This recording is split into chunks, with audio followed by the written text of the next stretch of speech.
Hello दोस्तों, क्या हाल है। तारीख आज 13 मार्च 2025, दिन गुरुवार, हिंदी तिथि फाल्गुन महीना शुक्ल पक्ष चतुर्दशी रहेगी 10:30 बजे तक। तो उसके बाद फाल्गुन पूर्णिमा शुरू हो जाएगी। और चलिए बात करते हैं आज के मुख्य समाचार में देश भर की तमाम बड़ी खबरों पर नजर डालते हैं। दोस्तों, एक तो आज देश भर में होली का त्योहार है। आज होलिका दहन होगा, कल रंग वाली होली खेली जाएगी। आप सभी देशवासियों को होलिका दहन की ढेर सारी हार्दिक शुभकामनाएं। दोस्तों, आज होली पर भद्रा का साया भी रहेगा और इसलिए इस बार होलिका दहन भी देर रात होगा। रात में लगभग 11:30 बजे बाद होलिका दहन का शुभ मुहूर्त शुरू होगा। एग्जैक्ट टाइम की बात करें तो 11:28 से रात में 12:06 तक सर्वश्रेष्ठ शुभ मुहूर्त रहेगा होलिका दहन का। फिर अगले दिन धुलंडी मनाई जाएगी। 14 तारीख को अंजा होगा। 15 को दोपहर तक भी होली का पर्व ही रहेगा। देश भर में आज होलिका दहन के मौके पर संवेदनशील स्थानों पर पुलिस बल की तैनाती की जाएगी। और दोस्तों, कल 14 मार्च को होली के साथ चंद्र ग्रहण भी होगा और सूर्य का राशि परिवर्तन भी होगा। हालांकि ये चंद्र ग्रहण भारत में दिखाई नहीं देगा, इस कारण इसका सूतक काल भी लागू नहीं होगा। और सूर्य के मीन राशि में परिवर्तन की वजह से खर मास शुरू हो जाएगा, जो कि 13 अप्रैल तक रहेगा। और तब तक किसी भी तरह के शुभ मांगलिक कार्य नहीं होते हैं, जैसे विवाह, गृह प्रवेश, मुंडन वगैरह सभी मांगलिक कार्यों पर रोक रहेगी। होली के पर्व को लेकर दिल्ली पुलिस भी अलर्ट हुई। 40,000 से ज्यादा जवान राजधानी में तैनात रहेंगे। रडार पर होंगे 100 से ज्यादा संवेदनशील इलाके, क्योंकि दोस्तों इस बार होली और रमजान का पर्व चल रहा और जुमा की नमाज भी आज, तो हिंदू मुस्लिम के त्योहार एक साथ होने की वजह से भी पुलिस अलर्ट मोड पर है। सरकार की तरफ से कुछ दिशा निर्देश भी जारी किए गए हैं। पानी के गुब्बारे फेंकने और किसी भी व्यक्ति पर जबरन रंग लगाने पर रोक रहेगी। होली को लेकर मुंबई पुलिस ने भी जारी किए दिशा निर्देश। मुंबई पुलिस का कहना है कि शांति और सांप्रदायिक सौहार्द बनाए रखें, सार्वजनिक शांति के साथ त्योहार को मनाएं। इधर उत्तर प्रदेश में भी देखिए आप, होली से पहले मस्जिदों को तिरपाल से ढका जा रहा है। यूपी के 13 जिलों में जुमे की नमाज का वक्त भी बदला गया। खास करके संभल और शाहजहांपुर जैसे इलाकों में हाई अलर्ट जारी कर रखा प्रशासन ने। ये देख सकते हैं आप मस्जिदों की तस्वीरें जिन्हें तिरपाल से ढका गया है। और संभल की जामा मस्जिद पर जो विवाद चल रहा, यहाँ पर भी तिरपाल चढ़ाया गया। जामा मस्जिद को भी ढका गया।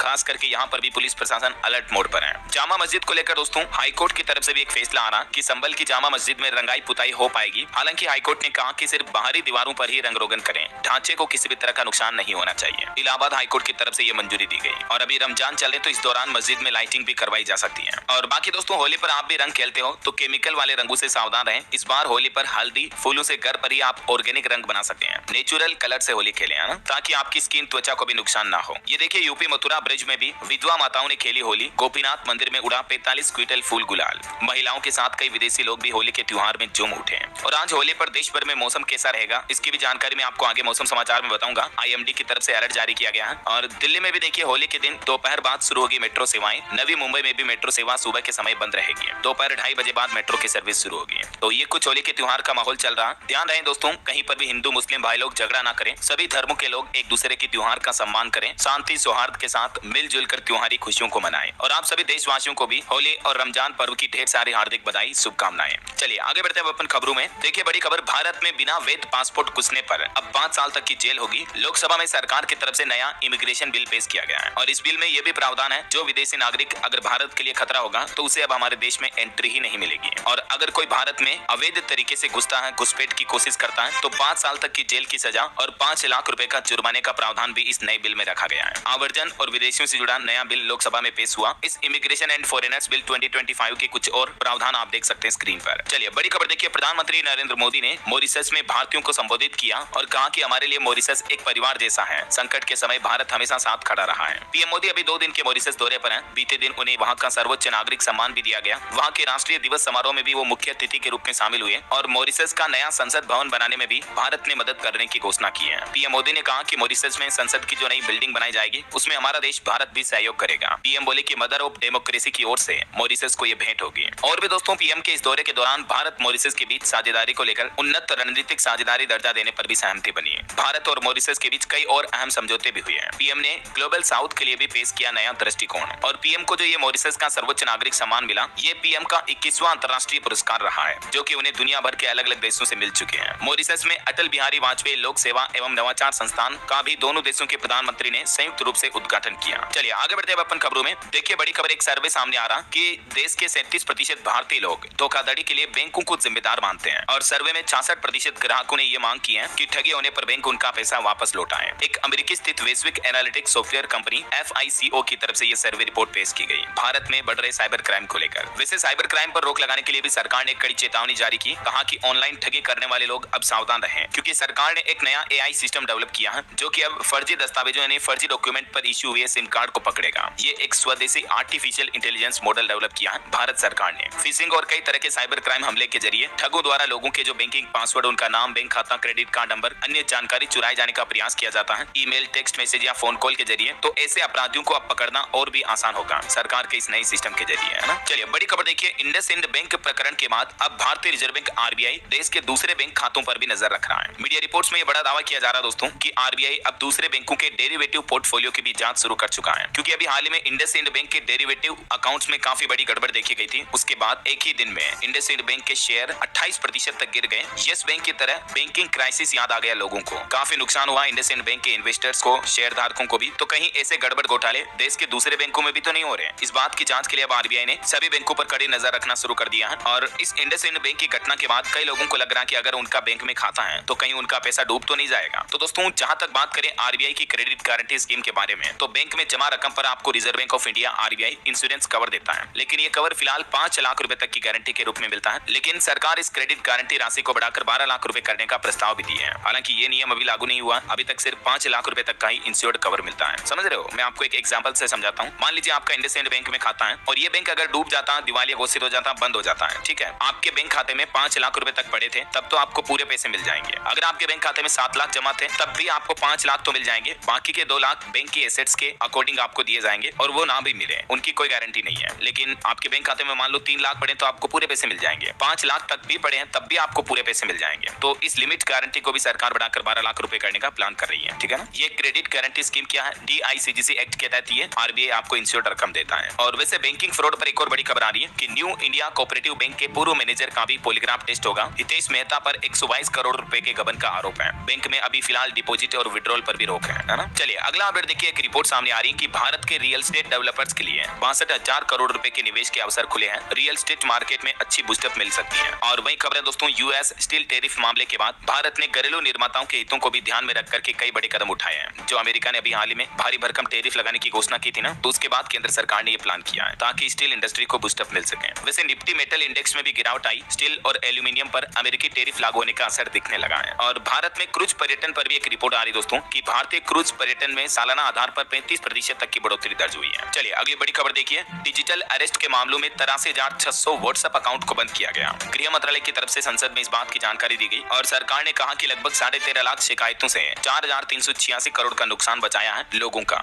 गृह मंत्रालय की तरफ से cyber crime coordination centre I4C ने राज्यसभा में ये रिपोर्ट पेश की। वैसे डिजिटल अरेस्ट किया है, ये भी एक तरह का साइबर क्राइम ही है, जो कि अक्सर व्हाट्सएप वीडियो कॉल वगैरह के जरिए किया जाता है। तो ऐसे व्हाट्सएप अकाउंट को सरकार ने मतलब बैन किया है, बंद किया है ना। चलिए अगली खबर देखिए, तेलंगाना के मुख्यमंत्री की आलोचना करने पर 2 महिला यूट्यूबर को गिरफ्तार किया गया। पुलिस बोली कि उनके वीडियो अपमानजनक है, हमारे पास सबूत है कि विपक्ष ने उन्हें पैसे दिए हैं। वहीं पॉलिटिक्स से एक और खबर आ रही दोस्तों, पश्चिम बंगाल की मुख्यमंत्री ममता बनर्जी बोली कि लोकतंत्र परमानेंट है लेकिन कुर्सी नहीं। शुभेंदु को समझाइश दी, उन्होंने कहा था सत्ता में आए तो मुस्लिम विधायकों को बाहर फेंकेंगे। इधर तमिलनाडु में भी भाषा विवाद के बीच तमिलनाडु के मुख्यमंत्री M.K. स्टालिन के बाद अब उनके बेटे ने भी राज्यवासियों से जल्दी बच्चा पैदा करने को कहा और उन्होंने ये भी कहा कि बच्चों के नाम तमिल में रखें। हालांकि दोस्तों, भाषा विवाद के बीच मद्रास हाईकोर्ट की तरफ से भी एक बड़ा फैसला सुनाया गया। हाईकोर्ट ने कहा कि तमिलनाडु में अब सरकारी नौकरी के लिए तमिल भाषा सीखना जरूरी होगा। एक याचिकाकर्ता ने कहा था कि मैं तो CBSE में पढ़ा लिखा हूँ, इसलिए वह कभी तमिल नहीं सीख पाया, तो बिजली विभाग ने तमिल भाषा न सीख पाने पर उसको नौकरी से भी निकाल दिया था। हालांकि कोर्ट इस मामले पर अब अगले महीने फैसला सुनाएगा, लेकिन फिलहाल कोर्ट ने यह कहा है कि तमिलनाडु में रहकर अगर आपको सरकारी नौकरी करनी है तो आपको तमिल भाषा जानना जरूरी होगा। चलिए अगली बड़ी खबर देखिए, आतंकवाद और सीमा सुरक्षा पर भारत की कड़ी कार्रवाई। भारत बांग्लादेश सीमा पर आधुनिक तरीके से निगरानी की जा रही है। और वैसे बांग्लादेशी घुसपैठ पर भी एक खबर आ रही दोस्तों। देखिए, बांग्लादेश सीमा पर भारत ने पकड़े 2601 बांग्लादेशियों को। BSF के अलर्ट के बाद ये बड़ी कामयाबी मिली, जो कि अवैध तरीके से भारत में घुस रहे थे। और एक सरकार का बड़ा फैसला देखिए, भारत पाकिस्तान सीमा पर ऊर्जा परियोजना को भी मंजूरी दी पार्लियामेंट ने। तो इस मामले पर विपक्ष ने कहा कि ये राष्ट्रीय सुरक्षा से समझौता कर रही है सरकार। विपक्ष बोला कि भारत पाकिस्तान बॉर्डर पर ही एनर्जी प्रोजेक्ट क्यों लगाया जा रहा है, ये देश की सुरक्षा के लिए खतरा हो सकता है। तो सरकार ने कहा कि एजेंसियों से मंजूरी के बाद ये लाइसेंस दिया गया। चलिए अगली खबर देखिए, गोल्ड स्मगलिंग मामले में कन्नड़ एक्ट्रेस रानिया राव को जमानत नहीं दी गई। कोर्ट में उनकी सुनवाई टली। अभी एक दिन पहले उनके दोस्त को भी अरेस्ट किया था। अब उनके DGP पिता की भी जांच शुरू हो रही है। अभी हाल ही में ये एयरपोर्ट पर 14 किलो सोने की तस्करी करते हुए पकड़ी गई थी, है ना। और खबर देखिए आप, पद्मश्री डॉक्टर सुरजीत पातर युवा साहित्यकार अवार्ड को लेकर पंजाब सरकार ने 30 अप्रैल तक आवेदन मांगे हैं। इन अवार्ड में 1 लाख रुपए नकद दिए जाएंगे। पंजाब के मुख्यमंत्री भगवंत मान सरकार की तरफ से ये ऐलान किया गया था। पंजाब सरकार ने पद्मश्री कवि और साहित्यकार के नाम पर ये एक नया पुरस्कार शुरू किया है। ये पुरस्कार खास करके साहित्य के क्षेत्र में उत्कृष्ट योगदान देने वाले युवा लेखकों को प्रदान किया जाएगा। और इस सम्मान के तहत 1 लाख रुपए नकद और एक स्मृति चिन्ह भी दिया जाएगा। अब इस पुरस्कार के लिए आवेदन करने की क्या नियम और शर्तें हैं, जिनकी जानकारी भी आप देख सकते हैं स्क्रीन पर। चलिए अगली बड़ी खबर देखिए, देश का अंग्रेजी नाम बदलकर भारत नाम करने की मांग वाली याचिका पर दिल्ली हाईकोर्ट में सुनवाई हुई। हाईकोर्ट में यह याचिका लगाई गई कि देश का नाम इंडिया से बदलकर भारत कर दिया जाए। ठीक है, तो इस मांग की याचिका पर दिल्ली हाईकोर्ट ने डायरेक्टली तो सुनवाई करने से इनकार कर दिया। कोर्ट ने याचिकाकर्ता को कहा कि ये मामले की अर्जी आप गृह मंत्रालय में दाखिल करें। यहाँ तक कि केंद्र सरकार को भी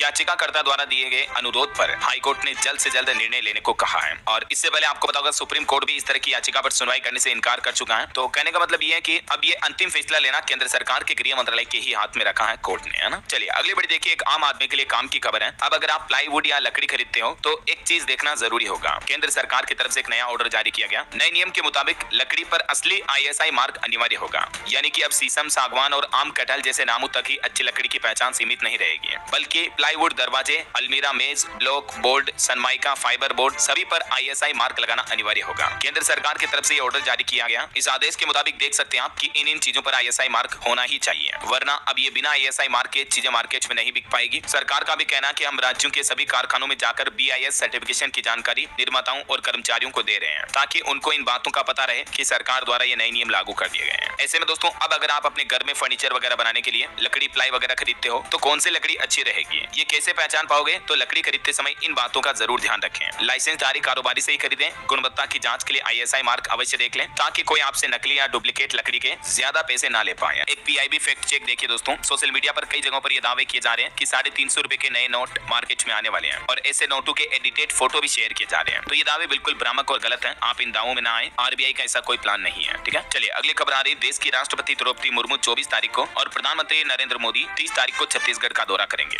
और एक बड़ी अच्छी खुशखबरी देखिए, 2.25 करोड़ परिवारों को होली का तोहफा मिला। सरकार देगी फ्री गैस सिलेंडर। ये घोषणा की गई है उत्तर प्रदेश के मुख्यमंत्री योगी आदित्यनाथ की तरफ से। उज्ज्वला स्कीम की महिला लाभार्थियों को ये त्योहारी मौके पर फ्री गैस सिलेंडर दिया जाएगा। यूपी सरकार के कुछ और अपडेट देखिए आप। उत्तर प्रदेश में बेसिक शिक्षकों को भी होली का तोहफा मिला। अब अपने ही जिले के अंदर परस्पर तबादले का आदेश जारी हुआ। 18 मई तक पूरी होगी प्रक्रिया। वहीं मुख्यमंत्री योगी आदित्यनाथ ने वाराणसी में गंजारी स्टेडियम का निरीक्षण किया। सर्किट हाउस में अधिकारियों के साथ बैठक भी की और CM योगी ने जौनपुर में नए जोड़ों पर भी फूल बरसाए। अगले सत्र में छात्राओं को स्कूटी देने का भी वादा किया। खबर है गृह मंत्री अमित शाह भी 14 से 16 मार्च तक असम राज्य के दौरे पर रहेंगे। यहाँ शिक्षा और सुरक्षा से जुड़े कार्यक्रमों में हिस्सा लेंगे। चलिए अगला अपडेट देखिए, पत्नी के साथ ज्वाइंट अकाउंट पर होम लोन लेने पर अब आपको डबल बेनिफिट मिलेंगे। टैक्स सेविंग भी ज्यादा हो पाएगी। देश के सभी बैंकों द्वारा होम लोन पर ये नई छूट का फायदा दिया जा रहा, जिसमें आपको लोन पर लगभग 0.05% तक इंटरेस्ट रेट में भी फायदा मिलेगा। और खबर है पैन कार्ड और फॉर्म 26AS के जरिए अब TDS स्टेटस चेक करना आसान हो जाएगा। सरकार द्वारा इनकम टैक्स पोर्टल पर यह नया फीचर शुरू किया गया। वहीं खबर है पंजाब यूनिवर्सिटी के दीक्षांत समारोह में राष्ट्रपति द्रौपदी मुर्मू ने खिलाड़ी मनु भाकर को खेल रत्न से सम्मानित किया। 32 और खिलाड़ियों को भी अर्जुन अवार्ड दिए। वहीं नेशनल आर्काइव्स ऑफ इंडिया ने 135वें फाउंडेशन डे पर एक कार्यक्रम आयोजित किया और ज्ञान भारत मिशन भी लॉन्च किया। और भारतीय रिजर्व बैंक RBI और NCFE ने मिलकर वित्तीय साक्षरता बढ़ाने के लिए भी एक राष्ट्रव्यापी अभियान शुरू किया, जिसके तहत लोगों को फाइनेंशियल एजुकेशन दी जाएगी। वहीं देखिए रक्षा के क्षेत्र में भारत आत्मनिर्भरता की ओर आगे बढ़ रहा। रिपोर्ट सामने आ रही कि बीते 4 साल में हथियार आयात 9% तक घटा है। पाकिस्तान ने सबसे ज्यादा चीनी असलहे खरीदे, जबकि भारत अब हथियारों का इंपोर्ट कम करने लगा है। आत्मनिर्भर भारत की ओर एक और कदम देखिए, वायुसेना के लिए खरीदे जाएंगे ट्रांसपोर्टेबल रडार, जिनसे लड़ाकू विमानों, UV और हेलीकॉप्टर्स का भी पता चल पाएगा। वायुसेना को ये नए लड़ाकू विमान मिलेंगे। टेंडर में अमेरिकी F-15 भी शामिल हो सकता है। रक्षा मंत्रालय ने 2,906 करोड़ रुपए की लागत से ट्रांसपोर्टेबल रडार और भी कई तरह के रक्षा उपकरण खरीद के लिए भारत इलेक्ट्रॉनिक्स लिमिटेड और गाजियाबाद के साथ एक अनुबंध पर हस्ताक्षर भी किए हैं। भारतीय कंपनियों से ही खरीदारी होगी है,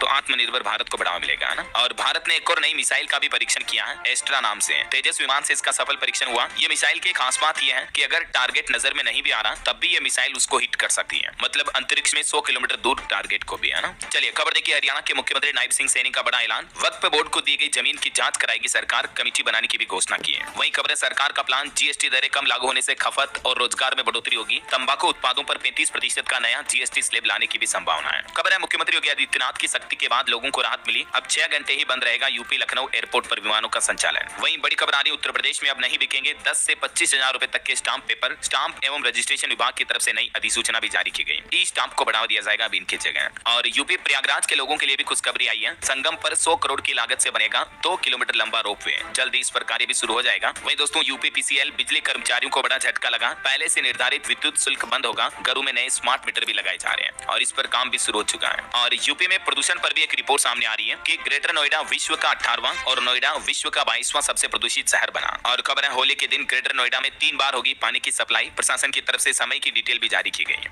यूपी मथुरा में भी होली पर कर्मचारियों की छुट्टियां कैंसिल की गई। नोटिफिकेशन जारी हुआ, 24 घंटे सेवाएं देंगे कर्मचारी। स्वास्थ्य विभाग अलर्ट मोड पर रहेगा और सभी स्वास्थ्य कर्मचारियों की छुट्टियां कैंसिल रहेगी। चलिए बिहार वासियों के लिए बड़ी अच्छी खबर आ रही है। नीतीश सरकार ने 6 लाख परिवारों को होली से पहले खुशखबरी दी। पीएम आवास योजना की तीसरी किस्त भी जारी हुई। वहीं खबर है बिहार में अब पटना से गया सिर्फ 90 मिनट में तय कर पाएंगे। 4 लेन का काम 99% पूरा हुआ। इस रूट की लंबाई 127 किलोमीटर है। पटना, भागलपुर समेत बिहार के 4 शहरों में चलेगी पिंक बसें। सुबह 6 से रात 9 बजे तक की टाइमिंग होगी और महिलाओं के लिए स्पेशली ये पिंक बसें चलाई जाएगी। वहीं दोस्तों बिहार में जमीन मालिकों के लिए भी खुशखबरी आ रही है। बढ़ सकती है डिक्लेरेशन और वंशावली जमा करने की तारीख भी है। ये बिहार सरकार का प्लान है और मार्च से पहले विशेष आवश्यकता वाले बच्चों के शिक्षकों के पदों को अधिसूचित करें राज्य सरकारें। सुप्रीम कोर्ट की तरफ से निर्देश जारी किया गया। सुप्रीम कोर्ट ने कहा कि राज्यों ने अभी तक नियुक्ति प्रक्रिया शुरू नहीं की है, तो जल्द ये प्रोसेस शुरू की जाए, है ना। चलिए मध्य प्रदेश से अगली बड़ी अच्छी खबर आ रही है। एमपी के 7.5 लाख कर्मचारियों के भत्ते बढ़ाए जाएंगे। 1 अप्रैल से 7वें वेतनमान के अनुसार मिलेंगे सभी भत्ते। 13 साल बाद यह बदलाव हुआ है। दरअसल मध्य प्रदेश की मोहन यादव सरकार ने कल ही अपना 2025-26 का बजट जारी किया। इस बजट में कोई नया टैक्स नहीं लगाया गया है। महिलाओं, किसानों और इंफ्रास्ट्रक्चर पर जोर दिया गया। पूरे राज्य में 1 लाख किलोमीटर सड़क बनाने का भी टारगेट तय किया। 7.5 लाख कर्मचारियों के भत्ते बढ़ेंगे। किसानों को दूध पर बोनस मिलेगा। युवाओं को 3 लाख रोजगार मिलेंगे। लाडली बहना योजनाओं को भी 3 योजनाओं से जोड़ा जाएगा। मध्य प्रदेश में और भी 11 आयुर्वेदिक कॉलेज खोले जाएंगे। 22 नए ITI संस्थान भी बनेंगे। इसके अलावा एमपी का रीवा प्रदेश का 6ठा कॉमर्शियल एयरपोर्ट बनने जा रहा। एमपी के हर ब्लॉक में एक वृंदावन बनाया जाएगा। गाँव तक बसें चलाई जाएगी। सीएम केयर योजना से कैंसर का इलाज होगा। और भी दोस्तों मध्य प्रदेश के बजट में किस जिले को क्या मिला, महिलाओं, युवाओं, किसानों, माताओं, बहनों के लिए क्या क्या बड़े ऐलान हुए। चलिए अगला अपडेट आ रहा। भारत में जल्दी शुरू होगा एलन मस्क की स्टारलिंक कंपनी का सैटेलाइट इंटरनेट। एयरटेल के बाद अब जियो कंपनी ने भी स्पेसएक्स के साथ हाथ मिलाया है और अब एयरटेल और जियो के जरिए आपको देश में सैटेलाइट इंटरनेट की फैसिलिटी मिल पाएगी, जिससे कि देश के दूर दराज दुर्गम इलाकों में भी, पहाड़ों, जंगलों में भी इंटरनेट पहुंच पाएगा। खास करके ऐसे गाँव में जहाँ अभी तक भी नेटवर्क नहीं पहुंचा है, तो वहाँ भी स्टारलिंक के जरिए इंटरनेट चल पाएगा, है ना। चलिए अगली खबर आ रही है। भारत में इस साल 115 लाख टन सरसों का उत्पादन का अनुमान लगाया गया है। और चलिए दोस्तों अपन कुछ स्टेट न्यूज अपडेट देख लेते हैं। देखिए राजस्थान की भजनलाल सरकार का कहना है कि हर साल हिंदू नववर्ष पर मनाया जाएगा राजस्थान दिवस। राजस्थान में CNG सस्ती होगी, 2.5% वेट घटाया है और अगले साल 26,000 पदों पर भर्तियां भी होगी। मुख्यमंत्री भजनलाल सरकार ने बजट बहस के दौरान ये 5 बड़ी घोषणाएं की है। और खबर है दोस्तों राजस्थान के श्रीगंगानगर और हनुमानगढ़ शहर दुनिया के 20 सबसे प्रदूषित शहरों में शामिल हुए हैं। वही देखिए राजस्थान में अब बर्थ और डेथ सर्टिफिकेट यानी जन्म मृत्यु प्रमाण पत्र की कॉपी लेना महंगा होगा। अस्पतालों ने अगर सूचना में देरी की तो 1,000 रुपए तक लेट फीस देनी होगी। ये नए नियम लागू कर दिए हैं। और वहीं राजस्थान कर्मचारी चयन बोर्ड ने भी नई गाइडलाइन जारी की। अब एग्जाम फॉर्म में अपडेट करना होगा आधार कार्ड। परीक्षा के बाद कोई करेक्शन नहीं कर पाएंगे अभ्यर्थी। खबर है राजस्थान में 17 मार्च से शुरू होगी 5 दिवसीय ध्रुव पद यात्रा भी है। राजस्थान इंटरनेशनल सेंटर में देश विदेश के कलाकार प्रेजेंटेशन देंगे। वहीं राजस्थान भरतपुर में बनेगा बायोलॉजिकल पार्क। मुख्यमंत्री ने यह भी घोषणा की है। और दौसा बांदुकोई को भी UIT की सौगात मिली है। चलिए मध्य प्रदेश के कुछ अपडेट देखिए आप। भोपाल इंदौर मेट्रो के लिए 850 करोड़ का बजट जारी हुआ। और MP में होली, जुलूस और जुमे की नमाज के दौरान ड्रोन से निगरानी रखी जाएगी। वहीं खबर है छत्तीसगढ़ में भारत माला प्रोजेक्ट में भ्रष्टाचार की जांच करेगी अब EOW। सरेंडर नक्सलियों को आर्थिक सहायता भी मिलेगी। वहीं छत्तीसगढ़ सरकार ने कैबिनेट मीटिंग में फेलोशिप योजना शुरू करने का भी फैसला किया है। और भी कुछ महत्वपूर्ण निर्णय लिए गए छत्तीसगढ़ के मुख्यमंत्री विष्णुदेव साय की कैबिनेट बैठक में, जिनकी जानकारी आप देख सकते हैं। और छत्तीसगढ़ में होली के दिन नमाज का समय भी बदला गया। अब दोपहर 2 से 3 बजे के बीच अदा की जाएगी नमाज।